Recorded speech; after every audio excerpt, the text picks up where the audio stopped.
Long ago, deep in the forests of West Africa, the Ashanti people were scattered, living under different chiefs, strong but divided. It was a time when unity was needed, for together they could stand tall, but apart they were vulnerable. Then came Osei Tutu, a brave leader, and his wise priest, Okomfo Anokye. The priest called upon the heavens, and in a moment that would change history forever, something miraculous happened. From the skies descended a stool, not an ordinary seat, but one made of pure gold, glowing with a divine light. It floated gently down and rested upon the lap of Osei Tutu.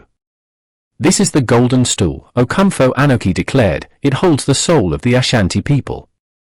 It does not belong to any one man, but to the entire nation. The one who guards it shall be king, the Asantehene." And so, the Ashanti kingdom was born. The Asantehene became not just a king, but a living symbol of unity.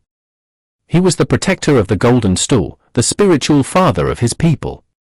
Under Osei Tutu, the Ashanti kingdom grew mighty, building Kumasi as its heart and becoming one of the most powerful states in Africa.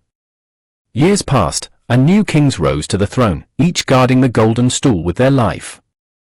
When the British came with their guns and greed, demanding the stool, the Ashanti refused. For to give it away was to give away their very soul. The wars were fierce, and though the British captured Kumasi, they could never truly capture the heart of the Ashanti, for the stool was hidden, safe, untouchable.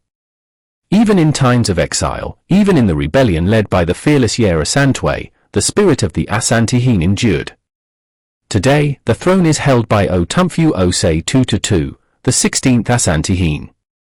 He wears not only the gold and the Kent, but also the heavy responsibility of his ancestors. He is a bridge between past and present, guiding his people in education, development, and peace, while still holding fast to the sacred traditions.